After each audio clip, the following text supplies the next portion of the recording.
ఏంటి ఈరోజు ఎవరు రాలేదు ఆఫీస్కి? ఏంటి అసలు ఒక్కరు కూడా గుడ్ మార్నింగ్ కూడా చెప్పట్లేదు కనీసం నాకు. Good morning sir. ఎప్పుడు వచ్చారు అసలు మీరు? అసలు ఏంది అసలు ఏం అర్థం కావట్లేదు మైండ్. అసలు మొత్తం మైండ్ అంతా పెట్టాల్సింది జాబ్ మీద. ఏం అర్థం కావట్లేదు అసలు నాకు. ఓ నాయన, నువ్వు జాబ్ మీద పెట్టేస్తుంది ఈ పాటికి మన కంపెనీ ఆడిపోయి ఎదిగిపోవాలి కదరా. ఏం పెడుతున్నావు నాయన మీరు? మీకు జీతాలు ఎన్ని సరిపోతుంది నాకు అంతా? చూడు, భలే బాగుపడిపోతుంది మన కంపెనీ. ఎప్పుడు రావాలో ఓడే దోశలు ఓడు ఇప్పుడే నిద్రలేసి అప్పుడే వచ్చేస్తున్నట్టు కంపెనీ కనీసం స్నానం కూడా చెప్పకుండా వస్తున్నాడు అలా ఓడి చూడు. Good morning sir. యాది సార్ బయటకు వచ్చినాను మీరు క్యాబిన్ నుంచి. బయటకు రారు కదా, ఎప్పుడు అట్లా మాట్లాడుతూ ఉంటారు మీరు క్యాబిన్ లో కూర్చొని.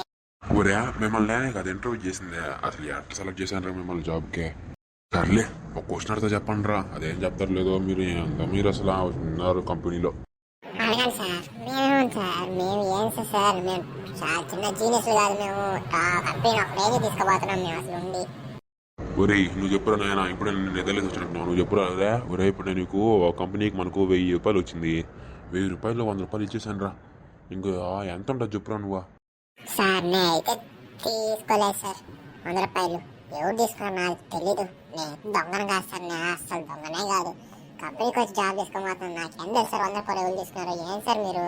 ఎందుకు కదరా అన్ని కంపెనీలు ఎదుగుతా మన కంపెనీ ఎందుకు పడిపోతుంది అర్థం కాకుండా నేను నాకు ఇన్ని రోజుల వీడు 100 రూపాయలు తీస్తే అంత వీళ్ళంటే నేను 100 రూపాయలు నేను తీసుకోవాలని చెప్తున్నాడు. ఈడ అబ్బా పల్లి వన్ తీసుకున్నాను ఏదైనా కంపెనీకే.